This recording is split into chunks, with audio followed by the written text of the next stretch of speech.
A show created by the fans, for the fans. We are your home for Ohio State football coverage all year long.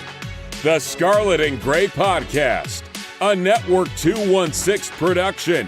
Live weekdays on the Network 216 YouTube channel. Send us all your questions and comments on Twitter at @VSG_podcast. Now, here are your hosts, Tyler Johnson, Jordan Dalton, and Nick Leisure. Good evening, Buckeye Nation, and welcome to tonight's episode of the Scarlet and Gray Podcast. As always, I am Tyler Johnson, joined by Nick Leisure, Jordan Dalton. Gentlemen, happy Tuesday. How are you guys doing this evening? Doing well. Doing great, bro. Yep. Good weekend. Well, good weekend on the college side. NFL side, not so much this weekend. Whether you root for the Bengals or the Browns, it's tough sled both sides. So glad we have the Buckeyes. Always glad. It's a very good thing that we're Ohio State fans. There is a lot to talk about tonight, guys. So anyone that's joining us on the YouTube channel, please just take a second, drop a like on tonight's video if you would. Subscribe if you are brand new to the channel. Weekly Ohio State football content year-round, so you want to make sure you don't miss any of it, and you won't if you're subscribed to the channel. Again, completely free to subscribe. We really appreciate that support. Gentlemen, Ohio State took on arguably, to date, it was their toughest competition. Marshall Thundering Herd came to Columbus on Saturday. Marshall jumped out quickly to a 7-0 lead in this game. Played pretty well, I would say, for the first half. Buckeyes struggled a little bit. But overall, Buckeyes ended up winning this game 49-14. What really stood out to you from this game? Nick, obviously you and I were there in person. What really stuck out to you from this performance? How hot it was outside.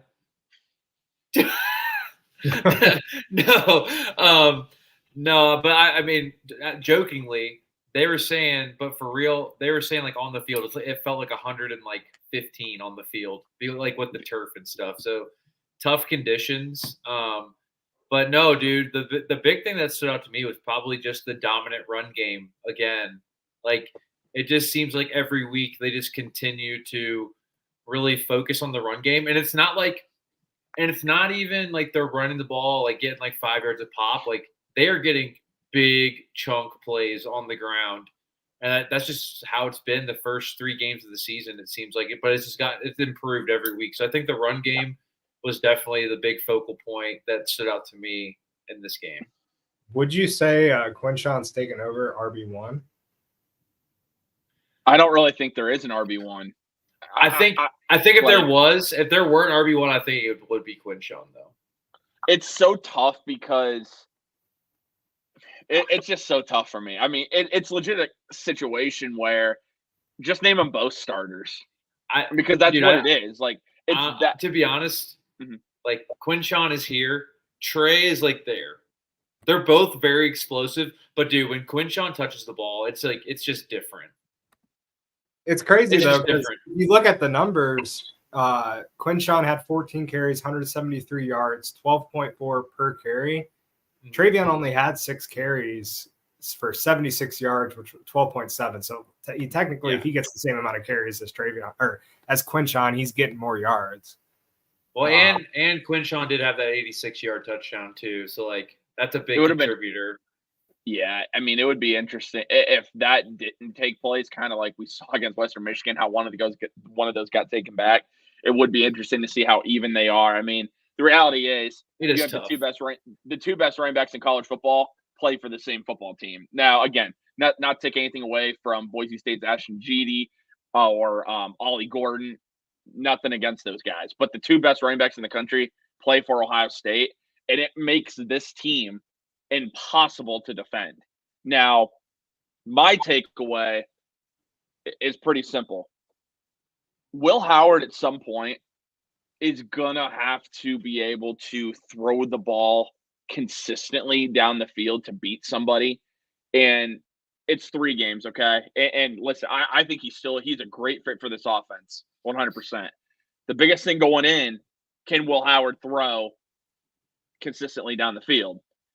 Right now, we still have not seen it. I mean, he underthrew Jeremiah Smith pretty bad on Saturday. I mean, we had a really good view of that. That was an underthrow. I will say I don't really know what Jeremiah was doing, though, also, because his positioning was not very good. So that was a weird dynamic.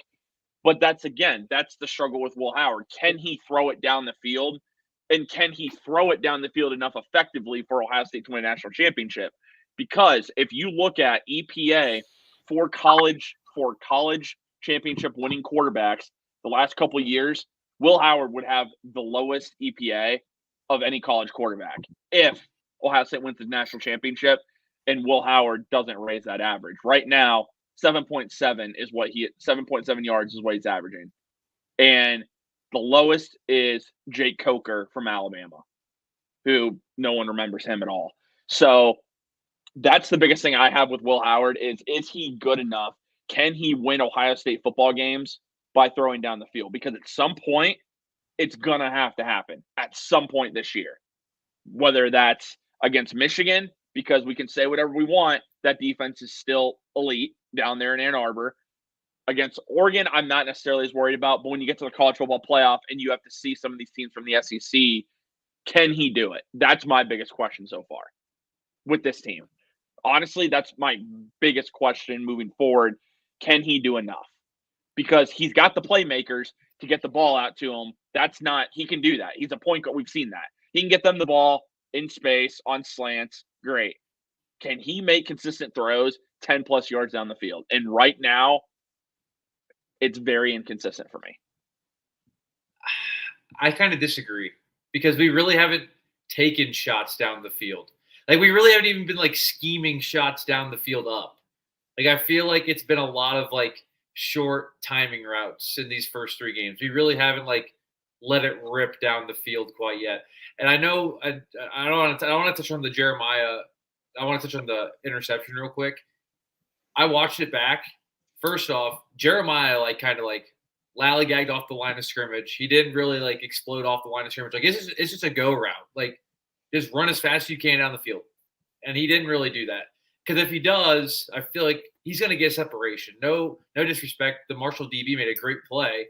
But then also, on the other hand, too, when the ball's in the air, Jeremiah's got to turn into a DB.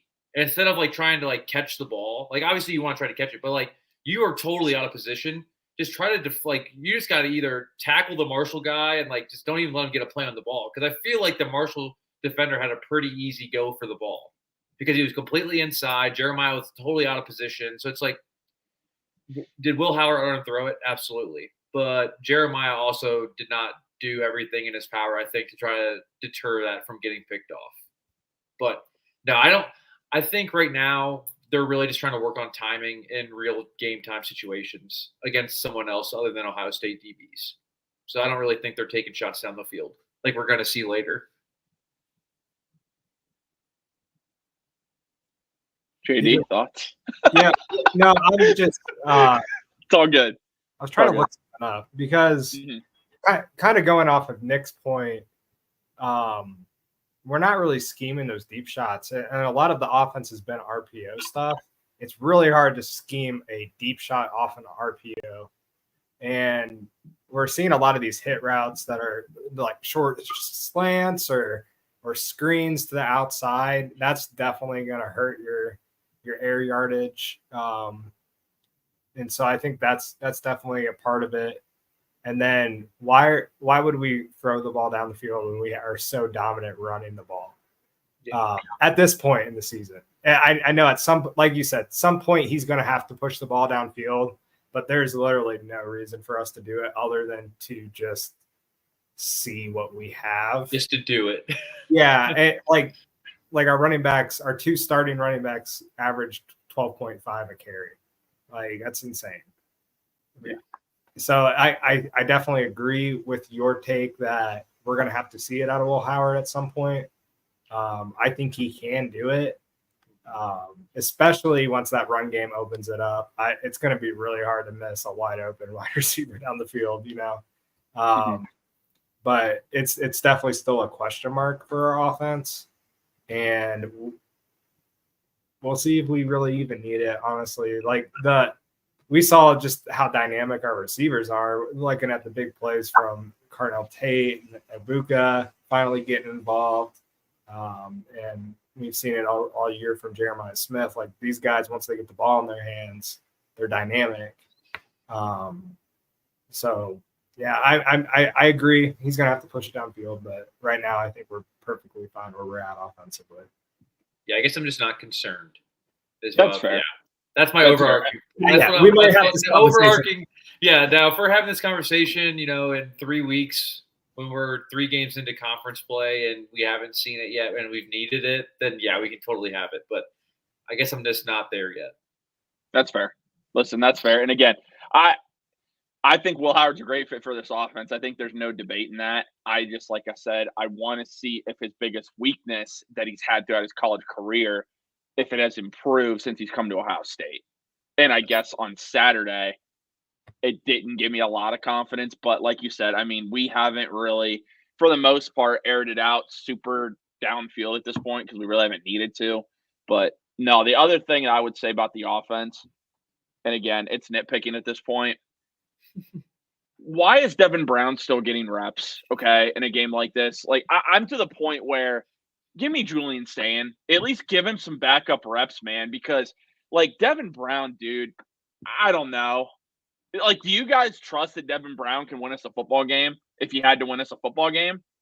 Because, I mean, dude, I understand it's against, like, you're coming in as a backup against Marshall, but, dude, like, it just wasn't good. It really wasn't. And we've seen one performance we saw from him. He looked pretty good. The second one, honestly, pretty terrible. Like, I'm to the point. This guy has been here 3 years. Okay, I'm not seeing I'm just not seeing anything from him. I rather give a guy that's a true freshman. Okay, has all the potential in the world. I rather give him those snaps because if Will Howard goes down, I don't know if I trust Devin Brown to win Ohio State football games. That's just me. Like, and I understand Julian Sayin doesn't have the experience, things like that. But I think Julian Sayin, the way he throws the football, I know we haven't seen a lot, but just I think he's the best overall thrower of the football on this team. And if Will Howard goes down, I'd rather have Julian Sayin than Devin Brown. That's just me. And again, it's nitpicking. I understand. It's backup reps against Marshall, for crying out loud, but I don't know. Personally, I think I've seen enough of 33. That's just me. Unfortunately, I think you're going to see 33 be the backup this year. Yeah, I know. I think that's just the reality that we have to live in, and we just have to realize that. And especially, I agree. It's very frustrating because, you have as soon as he checked into the game, against Western Michigan, like, there was just an electricity around the stadium when he got into the game. So it's like, you didn't really get that, I'm sure, when Threes checked into the game. It's like, oh, great.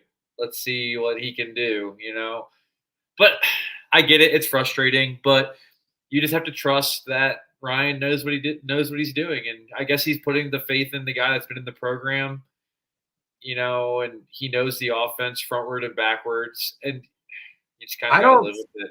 I don't think Ryan Day's the type of guy to give out a position to the player just because, yeah. And we haven't seen Devin Brown in practice. We haven't really even seen him on the field in a game in meaningful snaps, other than the bowl game that he got hurt in the first quarter.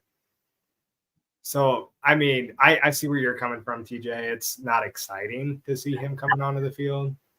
We're kind of over that point where we kind of know what we're going to get out of them, but I don't see that changing this season unless Devin Brown gets hurt, which is possible. It's certainly possible. Okay, here's and I'm sure, and again, dude, Sayin is getting prepared in practice weekly for the break in case of emergency. Like, he is going to be like, they're not going to have a Missouri situation again. That's never going to happen again at Ohio State. So they're definitely going to have 3 guys ready to be QB1 at all times. I'll just say that. 2-part question here. Will Howard goes down. Who do you trust more to win you a football game? Julian Sayin or Devin Brown? Devin Brown. Yeah, probably Devin Brown, dude. I think I'm just going to elaborate real quick.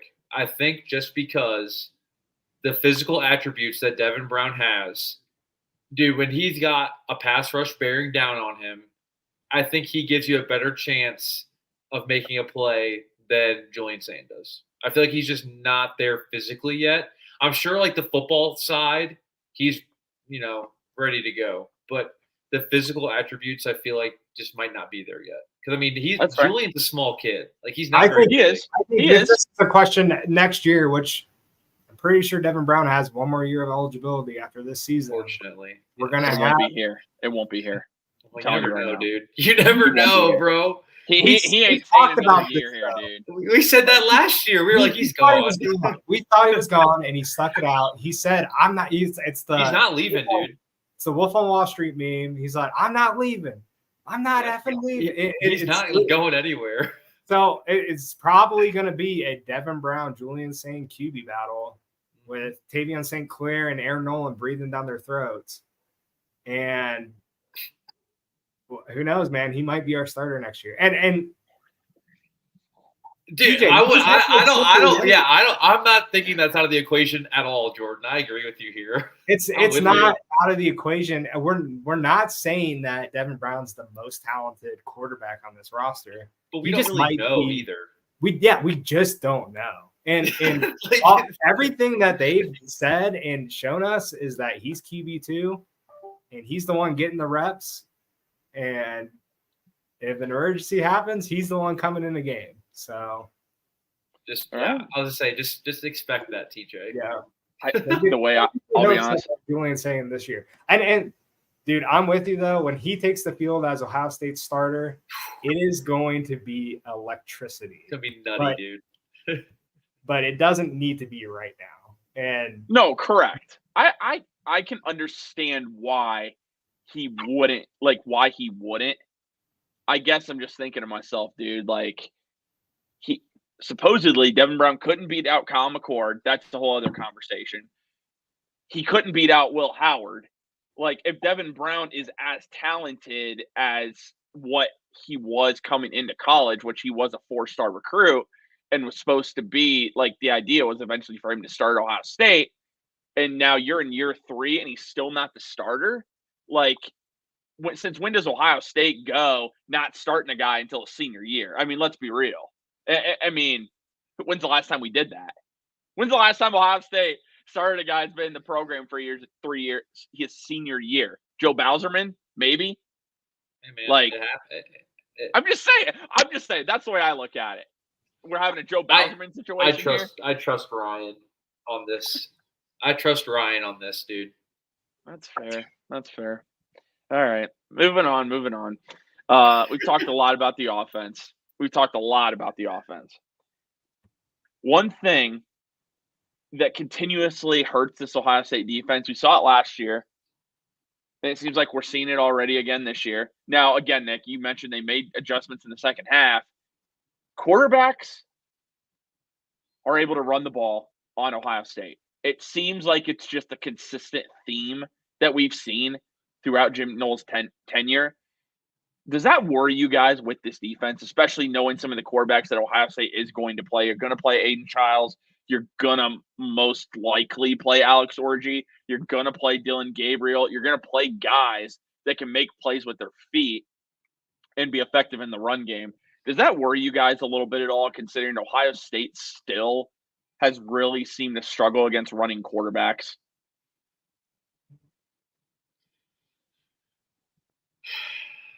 I mean, it has to a little bit because it's kind of been one of our biggest weaknesses. We don't have many, but there's definitely a game plan that if you have a quarterback that can move and you use him as, the one runner that they can get yardage on our defense. And I think another thing to go with that is our defense likes to start slow.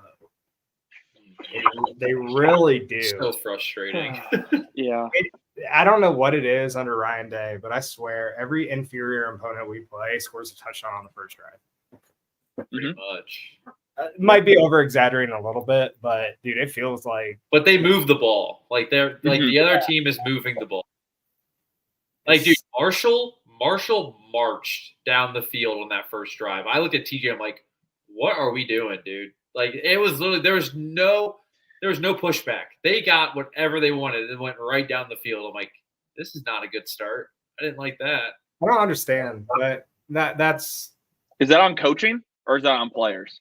I think it's more of a mentality. I think like they have to be ready to go. Yeah, it comes down to coaching, but there's only so much a coach can do. And I think the players, I think there's a thing at Ohio State, and this could be that. I mean, you see it like all around college football, but I feel like in college football, it's way more prevalent than like NFL. But if you have a team that's way better, Alabama, Ohio State, and they're playing an inferior opponent, like the players know. Mm-hmm.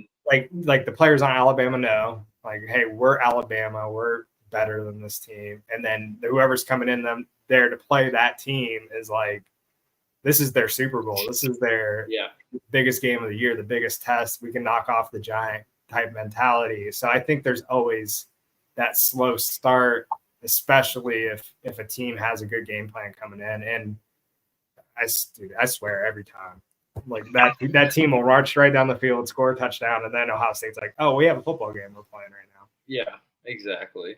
So I think that's a little bit more concerning. And we'll see, like, once we get into conference play, I don't think we see that anymore.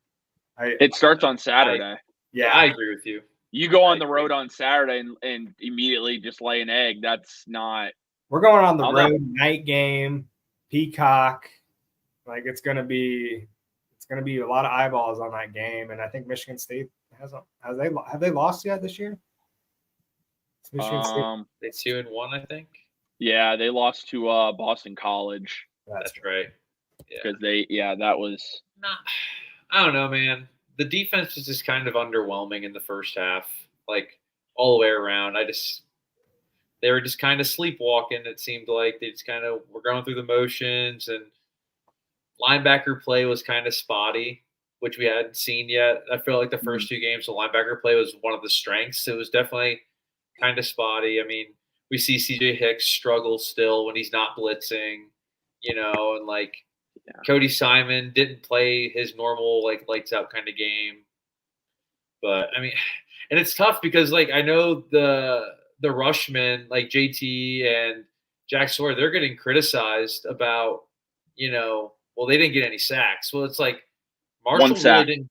Well, but I'm saying, like, Marshall. I'm saying we had one sack in that entire game. Yeah, but like Marshall really didn't give Ohio State an opportunity to get sacks. Like, they weren't doing 5-step long development down the field kind of routes. Like, they were getting the ball out quick, and they didn't give Ohio State a chance to get there. So it's like people have to look at that too and kind of watch the game instead of just saying, oh, why do we only have one sack against Marshall? Well, because Marshall had a game plan that they weren't going to let Ohio State's defensive ends get home. Like, it's simple as that. They were ready to go. But I don't know. I mean, they'll get it together. I'm not really, like, concerned. I mean, it was concerning there in person, but I mean, if we see it, we better hope the coaches see it. Exactly. And, they did. I'm sure. Because you saw in the second half, Marshall really didn't do anything in the whole second half. So it's like. I'll be more concerned if we get into Big Ten play and we're not registering sacks. Personally, because that was one of our issues last year. We could pressure.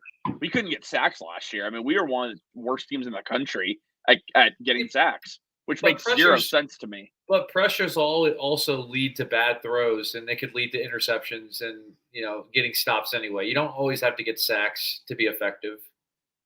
True. No, that is true. I just know, like, a lot of fans, and especially like media members have just brought up Ohio State. One of the things they got to do better this year is producing more sacks. I would agree with that, especially after last year. But it is a good point. It is a good point. And Jack Sawyer, I mean, we know how great he is at creating pressure. JT2 Mullau, kind of struggling a little bit, but Penn State's coming up, so we know he'll have about 10 sacks in that game. Yeah, no kidding. But moving on, guys. This past weekend of college football, honestly, there's a lot of good games. Wait. Can we touch on one more thing about the Marshall game, and then we can move on? Oh, yeah. Yeah, for sure. Dude, special teams were atrocious. Really bad. Out of bounds kicks. Like Jaden Fielding. Yeah. I literally was like, what is he doing? Because it looked like he wasn't even trying to, like, push the ball. Like, he literally was just kicking out of bounds every time. I'm like, are we really going to roll with this? And I guess in Ryan Day's press conference today, someone asked him about the struggles on special teams. I guess Fielding was hurt, and he just didn't say anything to anybody. It's like, dude, if you're hurt, just let them know so that you can have someone else come kick for you so you don't freaking cost us yards on 3 kicks in a row. Like, that was super frustrating. Exactly. And then Brandon Innes, dude. Yeah. That was almost a huge deal when he muffed that punt. It's like, if you're not just going to go catch it confidently, just get away from the ball. Because he kind of like second guessed it. Now the sun was like right in his face. So it's like, it's a tough play. But again, special teams, it's a third facet of the game that's super important. And I just thought it was kind of lacking. If you can't see the ball, let it bounce to the end zone. You don't have to catch it at your 10-yard line. Let it if they down it, then they down it. But I'd rather have you let the ball go at that point. If you can't, because like you can see from our seats, he legit can't see. He can't see. So why are you trying to field the ball? Just let it go. I think the coaches would even tell you let it go if you can't see it. So then as soon as he muffed the punt, they ended up having to punt again, and I was like, oh crap, who are they gonna roll out? And here comes Enos again. I'm like, oh no. And he almost dropped that one. I'm like, gosh, this is rough, guys. Yeah. But I just want to touch on the special teams. They need to get better, and I'm sure they will be, but yeah, it's a very good point. Hopefully the kicking situation, hopefully Fielding gets healthy or whatever. I don't know. That whole thing is really weird. Oh, and then our boy Nick McClarty, a booming like 32-yard punt in the second half. Let's just talk about that too. Hey, first career punt. Second. Oh, second career punt. Has he punted? What, last game he punted? Yeah, against Western Michigan. How did that one go? Could have been better. All right. Anyway, it could shout out to our boy though. He's a Scott and Gray podcast alum, so he'll be better. Exactly. Oh, he'll be fine. I mean, it's a lot learning, like going from rugby to American football. There's a transition. It's the first time playing American football in his life. Yeah, that's wild. Yeah. It's still wild. Still wild. Yeah, he'll be more than okay, I'm sure. But guys, there were a lot of great games on this weekend. What really stood out to you? I think what really caught my eye, that Illinois-Nebraska game. First off, Illinois is a lot better than I thought they were, and I'll admit I didn't know a lot about them. They're tough. I would say with Nebraska too, Dylan Raiola is going to make that school relevant again. Him and Matt Rule. But I just don't think Nebraska personally has enough talent, at least this year, to contend for a Big Ten title. What did you guys think about that? Because I know we were all going kind of back and forth with that game. I mean, I'd agree. I mean, he's still a freshman, and he definitely made some freshman plays in that game. Yeah. But then he also like the one throw he had on the corner of the end zone. It's like, how do you even get that ball there? Like it's stuff like you see. Like you see stuff like that, and you're like, "Holy cow!" But then you see in overtime, he's just like frazzled, like he just looks so confused. 37 or something. Yeah, and it's like, well, he's a freshman still, and it shows. But like, he's definitely gonna make some like plays. You're just like, wow, that's pretty crazy. But I mean, he's gonna be good. I think Illinois is tough. They have a lot of experience, a lot of returning seniors. One of those teams kind of reminds me of how TCU was a couple years ago. They have a lot of returning veteran players. And in college football, that's pretty rare. So I think they could be making a splash here if they can keep up the the momentum just in the Big Ten. Yeah. No, for sure. The other one that really stood out, I mean, obviously, Michigan just doesn't throw the football whatsoever and somehow wins a football game. Like, it's just dreadful to watch. I'm gonna say this. It's credit to them for knowing that, like, we suck at throwing the football, so we're just gonna run it basically every single play, and we're gonna win the football game that way. Like, I have to give them credit at least for that, because the fact that you understand what your weakness is and you just hit your strength nonstop, that's on the coaching staff. So I will at least give them credit for that, but I find it hard to believe they could sustain that for the rest of the year. Orgy threw for 32 yards. That's it. He was like 7 of 12 for 32 yards. And USC, they still can't tackle. Like, welcome to the Big Ten. Dude, literally, the play that sticks out to me the most, it's like 3rd and something, and they run the ball, and they literally have the kid bottled up in the backfield, and he somehow gets out of it, like spins out of another tackle, and he runs for like 60 yards and put him in scoring position, and they win the game. It's like USC literally had that game in the bag, and they just couldn't capitalize defensively. I like Miller Moss, though. I think he's pretty legit. I like the way he plays. I think also, too, what you saw around the country, maybe some of these schools shouldn't be so quick to ditch quarterbacks. Kansas State, prime example, got absolutely massacred on the road, taking on BYU. I've seen Kansas State fans saying that they miss Will Howard. That's hilarious. You also have a situation in Oklahoma that they can't decide on a quarterback. Jackson Arnold was supposed to be the guy. They kicked out Dylan Gabriel, and now they're making a quarterback change this week. It's like it's a true freshman, I believe, right? It is a true freshman. Yeah, they played him some against Tennessee. He looked all right. I mean, he looked how you would kind of expect in that situation. But the reality is, maybe some of these teams need to learn that you don't need to get rid of your quarterback so quickly. And that's kind of one of my takeaways just from like watching games this weekend. I mean, Avery Johnson, who is supposed to be the savior for Kansas State, like their greatest quarterback in school history, dude doesn't even throw for 200 yards and throws 2 picks. And they kicked out Will Howard for that kid. So there's something to touching back on Tennessee, Oklahoma. Do you think Tennessee's legit? Like, yes, I feel like Tennessee is a legit, like, they were legit national. But I'm saying I think they're like a dark horse national champion. I think 1,000%. They can make a run, dude. Like the scoreboard. The score was a lot closer, but if you watch the game, Tennessee kind of just put it into neutral, and they were just kind of cruising. Like they knew that game was never really in doubt, but they just kind of put it in cruise control and didn't really try to push it. But I think, they're legit. And Ole Miss, dude, that's another team that is really good. Jacksonville's really good. With Tennessee, I mean, I told you this on Saturday, Nick. Tennessee's got a schedule coming up. They can easily – let me rephrase that. They have the potential to run the table. I mean, they get Alabama at home. That's going to be a huge game. That's going to be crazy. That was a huge game last year, too. Yeah. They go at Georgia. But other than that, I mean, you go at Arkansas. I mean, that obviously won't be easy. But then you get Florida at home. You get Kentucky at home, Mississippi State, UTEP at Vanderbilt might be a little bit tougher than we think. They've played some really tough games so far. Like, hey, they nearly beat Missouri on the road. Anyway, they were a missed field goal away. Tennessee is 100% for real. And I think I've told you guys this before. I think they have one of the best young quarterbacks in college football. And Nico, I think the kid I think he's a fantastic quarterback, and he's only going to get better with the more games he plays.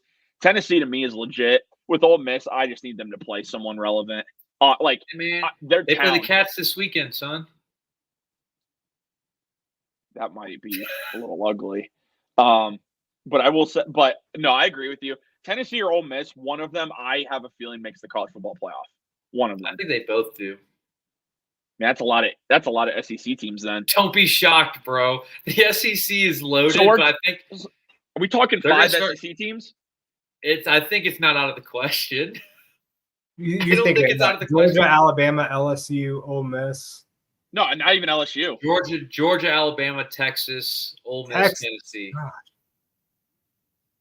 I don't think it's out of the question, but I think if worst comes to worst, yeah, I think Tennessee or Ole Miss, and I think I give the nod to Tennessee right now. But yeah, me too. It'll be interesting, man. SEC schedules are absolutely insane this year. Like all the top teams are playing against each other, so like something's gonna have to give eventually. Yeah, I mean that's the whole thing with the SEC, right? They always awesome, devour each other. Good. Like I think we got Alabama, Georgia this weekend. So, yeah, dude. Oh yeah, I think Bama. I think Bama's a 2.5 point dog at home. So that's interesting. If you look at SEC teams and their schedules, and again, anything can happen in the SEC. We've seen it many times before. Tennessee right now has the most favorable schedule in the SEC. Yeah. If there's a team that's gonna run the table, it very well could be Tennessee. So not Kentucky. Shut up. Don't be rude. JD, just take a look at bro. JD, take a look at that. Okay. No, I will say one thing about the Cats, and then we can move on. That defense is legit. The defense is very good. It didn't look like it against South Carolina. South Carolina was kind of a fluky game. They just were defeated from the get-go. The defense is legit, dude. Like they got some really good playmakers at every position on that defense. So they have to go to Ole Miss this weekend, but it's a noon game, which is 11 o'clock, like Ole Miss time in Oxford. So it's like a little early. They might overlook Kentucky. Don't be shocked if Kentucky's in that game. Okay. All right. We're here first. All right. Sounds good. Speaking, good segue. How'd you guys do last week? Oh, horrible. To be honest, I don't even remember what my picks were. I lost my paper that I wrote them on. Boo. Okay. All right. Full transparency. So I went 4-4 last week. Yeah. Me too. I did pick BYU though. I do remember that. I did pick BYU. So I'm 10-6. I'm 4-4. That's not great. So I'm 9-7. Yeah, I just have no idea. So no clue. Well, okay. Sorry. Who'd you pick? Nebraska. Okay. We can do this real quick. Nebraska or Illinois, who'd you pick? I think since it was at Nebraska, I definitely picked Nebraska. You picked Clemson. I know that. Yes. You picked USC. I did pick USC. Shit. Did you pick Utah or Oklahoma State? I picked Oklahoma State. I picked Ollie Gordon. And then I think you picked Tennessee over Oklahoma. Yes, I did pick Tennessee. Mm-hmm. You picked Boston College over Michigan State. Yes. And then you picked Iowa to beat Minnesota. Yeah. Oh wow. And you picked and you picked BYU. And I picked BYU. Let's go, bro. So like jeez. 5-3. Yeah. So whatever. So and I was 6-2 the week before. Okay, so you're in the lead. 11-5? Yeah. Yep. I'm 10-6. All right. 9-7. Gentlemen, let's start. Wait, I gotta make a comment. There's my sheet. Okay. Oh, there it is. I got a comment. What's up? Comment. What in the world happened in that Colorado football game? Dude, Shador is a magician. That's all I'm gonna say. He got sacked like 6 times in the last 2 drives. Does he want to come to Cleveland? Somehow, we could use someone like that. Dude. Somehow pulls out that Hail Mary throw that I would give twice. He did it 2 times in a row. Twice. The guy dropped it the first time. Okay. I legit have a real question about Travis Hunter. Realistically, how many games does Colorado have to win for him to be seriously considered for the Heisman? Because I think right now he is the best player in college football. They would have to bowl eligible. You think it's bowl eligible? No, there's no way he would get it. I think they got to win like 8 games, dude. Yeah. I think it's a case where they were so bad last year they weren't even bowl eligible. If they are bowl eligible, personally, I think he would be in the conversation. If I'm not saying win it. Championship, I think he wins it. That's fair. So he's not going to win it. That's basically what you're saying. More than likely not. But at the same time, I said Colorado wouldn't win a game the rest of the year. Yeah. And they've won 2 since you said that. So. Correct. Cool. And they very well might just go undefeated the rest of the year. Man, would that be brutal media-wise? The fighting primes. Oh, my goodness. All right. What's the first this week? First game on the radar. It's a Friday night game. Washington at Rutgers. Friday night. Washington at Rutgers. That's actually going to be a fun one. Give me the spread for that one is Washington's got to be the favorite, right? It's Rutgers minus 2.5. Oh, field goal. I like Rutgers at home. Yeah, I'm going with the Fighting Greg Schianos. Yeah, I'm gonna go with Washington. Okay. All right. Two teams that are looking to bounce back after losses this weekend. 20th ranked Oklahoma State at 23rd ranked Kansas State.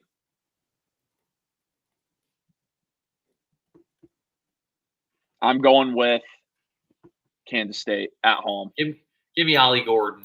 I'll probably get burnt by him again, but give me Ollie Gordon and OK State. I think Kansas State is going to just continue their spiral downwards. Give me Oklahoma State. Okay. We'll see if Avery Johnson can bounce back. All right. He can't. Okay. He won't. All right. Not going to happen. USC gets a Big Ten opponent at home. Wisconsin at USC. Give me USC. I got USC because Wisconsin losing Tyler Van Dyke is hurting their entire team. Dude, I just don't think Luke Fickell's a good fit at Wisconsin, dude. It sucks to say, but I just feel like I know it's only year 3? Year 2? Year 3. 3. Is it only year 2? Is it 2 or 3? 2. I think him and Matt Rule. The Sauce Gardner got drafted from Cincy when he was there. Yeah. It might only be year 2. Matt Rule over. Matt Rule and Luke Fickell are in their second year. It's 2 years. Yep. Okay. Well, he's not. He'll still be there. Yeah, but I think it's not going to go well. So I think, USC at home. Give me the Fighting Miller Mosses. All right. Here's a fun one. Number 15th ranked Louisville at number 16 ranked Notre Dame. Oh, gosh, this game's brutal. What's the spread on that one, TJ? Just out of curiosity. So the spread on that is Notre Dame minus 6. Ugh. What's Louisville ranked? 15th. What's Notre Dame? 16th. Oh, gosh. Who has Louisville played? Freeman gets a big dub, dude. He needs it. I think Notre Dame. I have Notre Dame as well because again, I know they didn't play anybody tough against Purdue. But they showed a lot of things offensively that I think is going to give them a lot of confidence going into this game, and so I have Notre Dame. Louisville's interesting. They've only beaten one FBS opponent. It was Georgia Tech. Yep. They dismantled Jack State and Austin Peay. Yeah, I like Notre Dame. Notre Dame at home. I'm going to go Notre Dame too. All right. We skip Ohio State and Michigan State until Saturday. All right.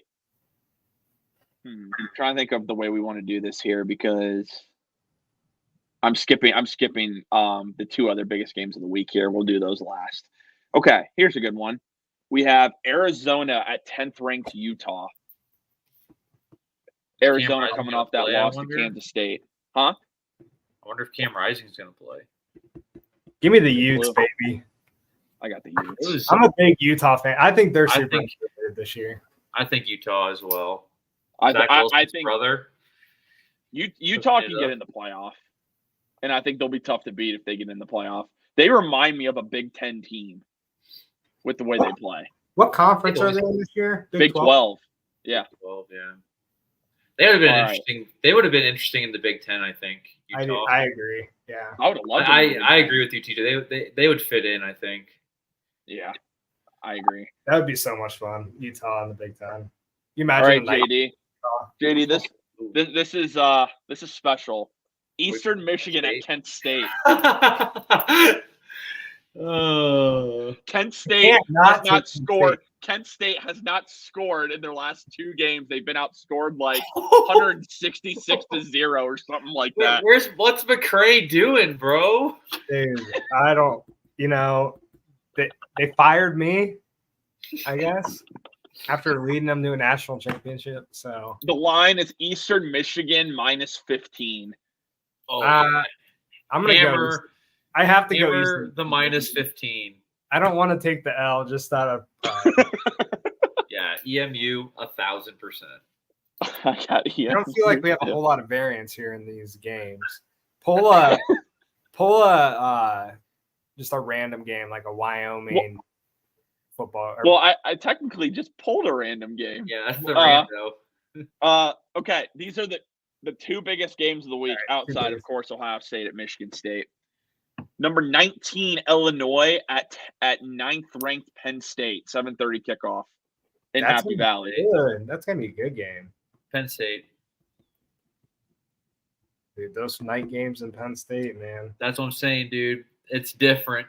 I'm taking Penn State. You know what? I'm taking the experienced Illinois. I'm taking Penn State as well. I don't see them lose. They only lose night games to Ohio State and Michigan.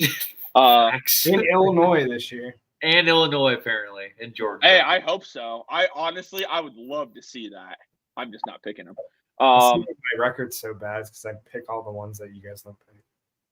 Hey, man, you can pick whoever you want, though, for real. Dude, I know this last game, but I literally need to flip a coin for this last game. I have no idea. Where's it at?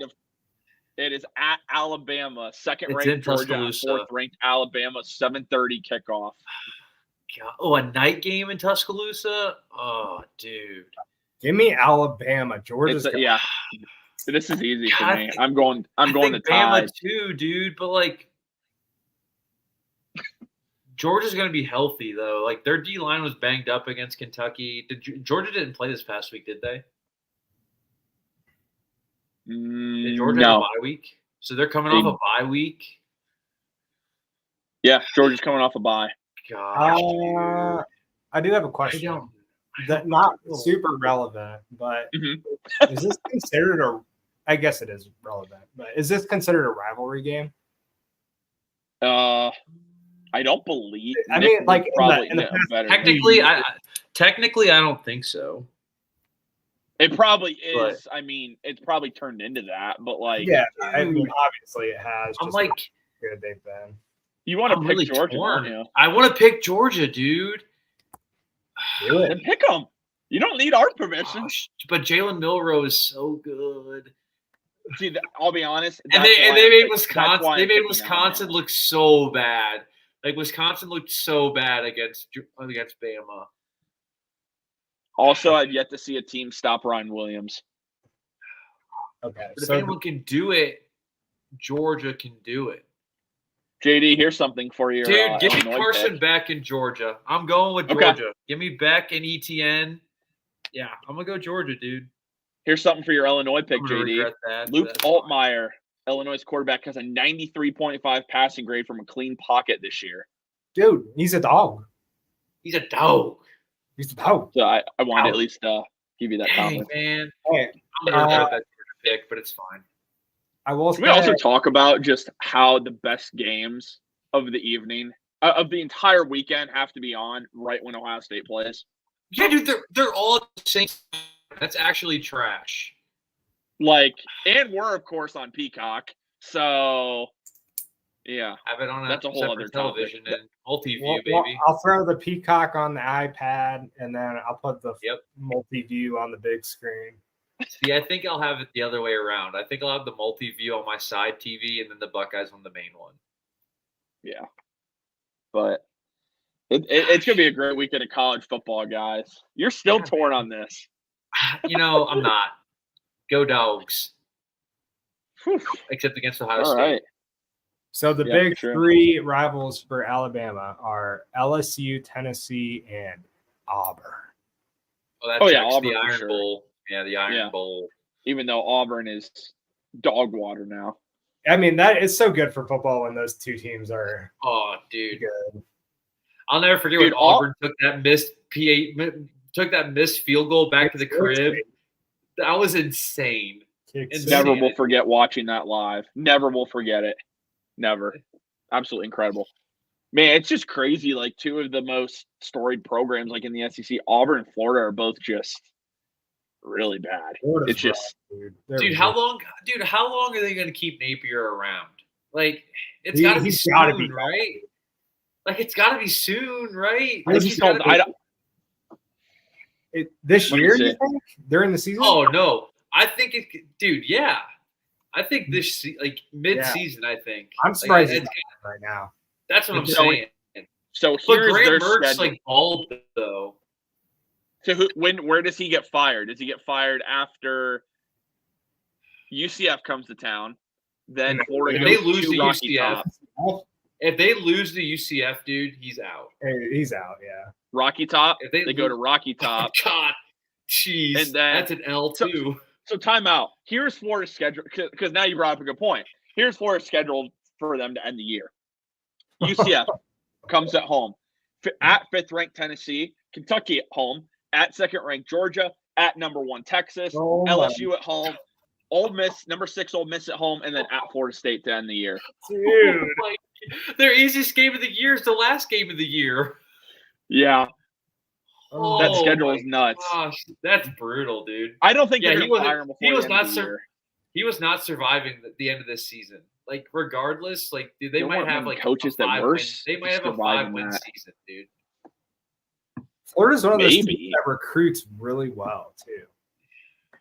Because it's Florida, dude. They always recruit well, and they never put it on the field. They just haven't had the coaching. They're hoping Lane Kiffin will come save them. So we'll see. I will say, I hope Lane Kiffin's not stupid enough to do that. But you never know. That dude's made some very questionable decisions. He's pretty flamboyant. Anyways, guys, anything else you want to add before we wrap up this edition of the show? Jim Knowles did say no player earned player of the game on the defense. Good. Excellent. I think I like that mentality. He was sprinkled with the performance. Is all I gotta say.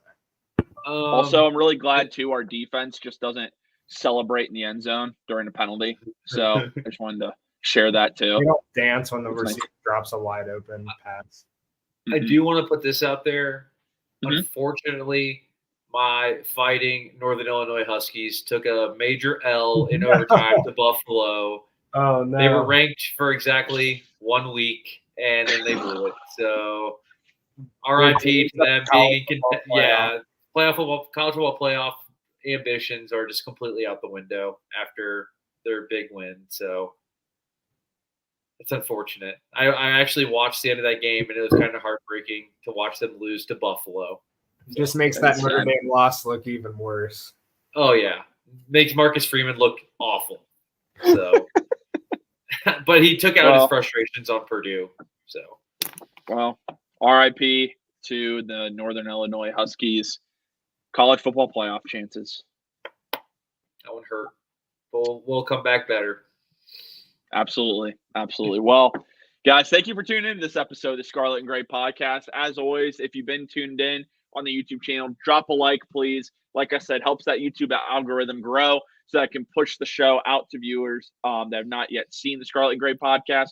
Also, subscribe to the channel if you're brand new. Weekly Ohio State football content for you year-round.